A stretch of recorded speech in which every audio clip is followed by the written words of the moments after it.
Hey guys, welcome back to my podcast. Today we will be having two special guests, which are my friends, Aleka Hi. and Jubilee. Hello. And today we will be talking about our personal language story. So, the first question that I would like to ask is, in what languages were you spoken to as a child? For me, my father is Canadian, so he spoke English to me, and my mom's Taiwanese, so she spoke Chinese to me. So from growing up, I learned two languages at the same time. That's the same for me. I'm the same as Aleka. My father would speak to me in English, and my mother would speak to me in Chinese. So we were bilingual since we were little children.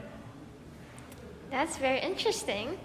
So, for our next question, what language do you dream in?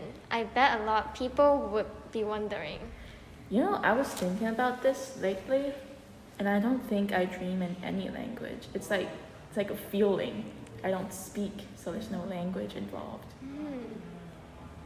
I never actually thought about this question because I think in dreams, like we could like speak in any language and we would understand it, but when we wake up, we'd be like, what did I just dream about? Because it was a language that we didn't know. Like, what language do you dream in? I'm sorry. It's fine. So, I dream in Chinese if it's about people that I know, like family or friends. But I would dream in English if that's just blurred out people. And my mom told me that when I was a child, I would dream, and during my sleep, I would speak in Hindu. Yes. I don't know what I talked about though, but I think I might be talking about going to travel or something. Yeah. So for our third question, what language do you use when you get angry? I use Chinese because I feel like I watch a lot of Chinese people get angry because I went to school in Taiwan, so there's a lot of fights in school, so people get mad and then they get mad in Chinese. So that's probably why I get angry speaking Chinese.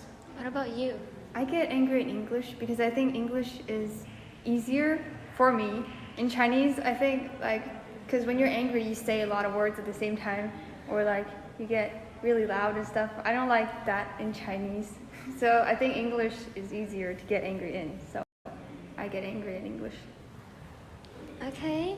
So for the fourth question, what was the experience of learning a language like at school?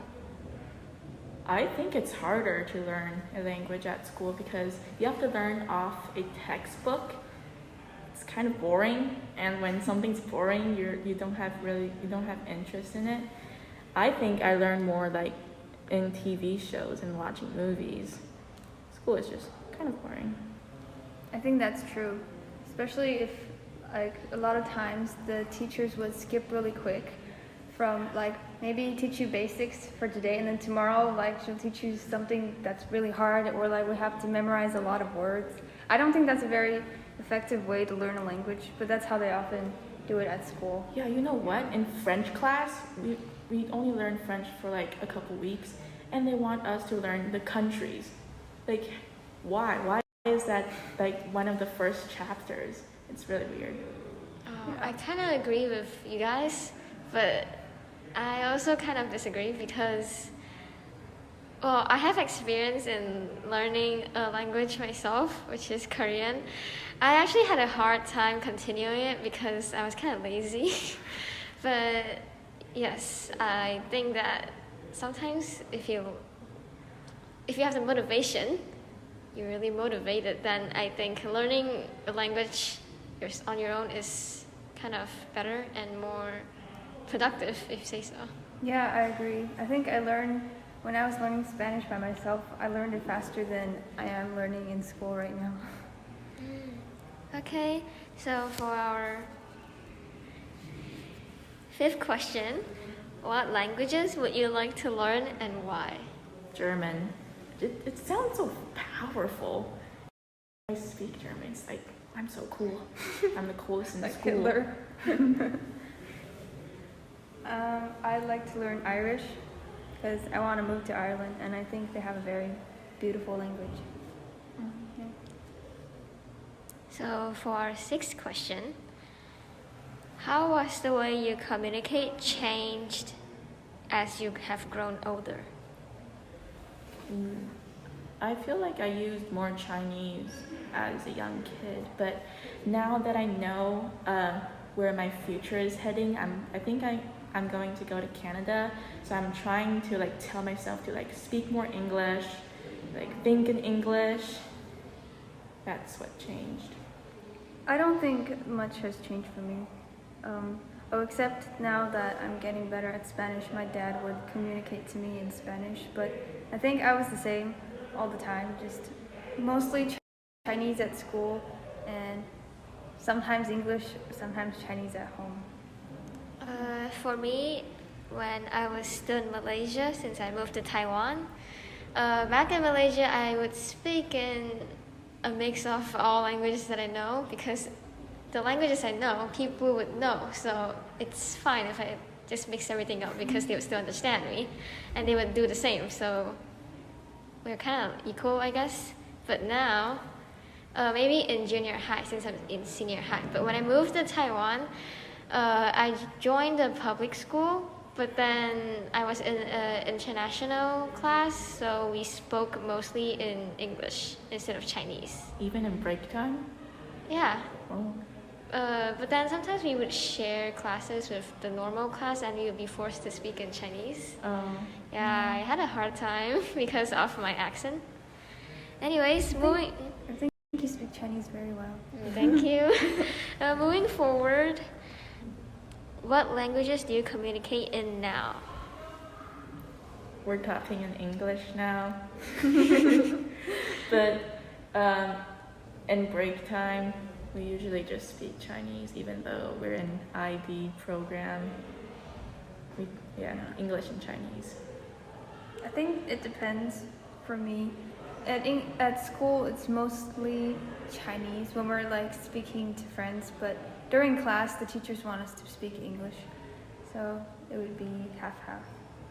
Maybe I have a different perspective as Jubilee, because I feel like teachers want me to speak in Chinese instead of English, because everyone seems to be speaking Chinese. So I would say that we will be speaking mainly Chinese now, but I hope that we can speak more in English Same. in the future. Next question. Do you use different languages for different purposes? I like to film videos and I talk in my videos, and I never speak Chinese in my videos. It like feels weird. I think it's because I watch a lot of YouTube and all the people I follow are speaking English. That's probably the reasons. And for Chinese, I want to use it in like school and with my mom and brother. I agree with Aleka. Like whenever I'm looking at a camera, I just speak English naturally. I think speaking Chinese to a camera is kind of weird.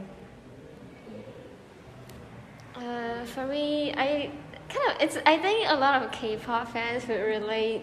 That like maybe during midnight you wanna, or like when you're showering, you wanna be a K-pop idol, and then you wanna like blurt out Korean that any Korean, like those ones that you learn in a K-drama or whatever videos that you watch, that you just like 안녕하세요, and stuff like that. It's kind of funny, but yeah, I think a lot of people would relate. I realize that I do that too. Like sometimes when I'm imagining scenarios of when I'm in Mexico or something like that, I would like randomly start speaking all the Spanish I know, but they don't make any sense, but it just sounds cool. Okay, moving on. Do you speak to different people in your life in different languages or dialects? I speak Chinese to my brother and my mother, and I've tried to speak English to my brother, and it just feels so uncomfortable. I don't know why, it feels weird. Wow. I speak English to everyone in my family, but I also speak Chinese to everyone in my family. So, but mostly Chinese to my friends at school. Okay. For me, I would speak a mix of everything again to people that I know who are Malaysians. So mostly my family or my mom's friends, colleagues that are Malaysian. But at school, I would speak Chinese and English. And for my grandmother, because she doesn't know how to speak Chinese or English or only Malay and Hokkien, a dialect, so I just speak those two languages when I'm talking to her. And for my grandpa, from my father's side, he can only speak English, so I just speak English with him. That's so complicated. Yeah, because in Malaysia, different people From everywhere. Yeah, they go to different schools too, so they might not learn some languages. Yeah. Next question. Are there languages you have learned that you have now forgotten? I do have. So there's this really, really cool Hakka teacher in grade 3, and she was hosting 2 months of classes, and I joined it mostly because she gives out free candy and cookies and stuff, and I was like, I want free candy. So it's like 10 hours, maybe even more of Hakka classes, but I don't remember any of it. I don't know why. Probably wasn't paying attention or something. Just looking at the cookies. And the candies. I also had Hakka class. I forgot maybe like 2/5 of the stuff I learned, but I think I kind of want to learn it again. But mostly it's forgotten. Oh, I have tons of languages. So because I have been learning Malay since I was a kid, so. But now, since I'm in Taiwan, no one uses Malay here, so I technically forgot most of it. But I can still speak in some very simple words, I guess. But I'm now trying to practice Malay with my family, especially my mom. So she would laugh at me, but it's fine. It's a part of learning. It is.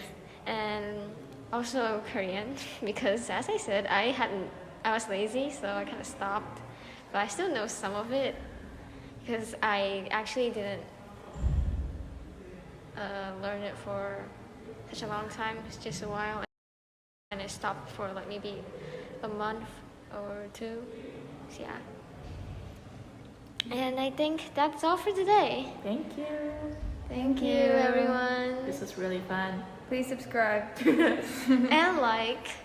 And please. and follow Piper. Yes, thank you. He's awesome. Thank you. Yeah, we have to follow Aleka and Jubilee on Instagram. Yeah. It's in the link down below. Yep, it's in the link down below. In the bio.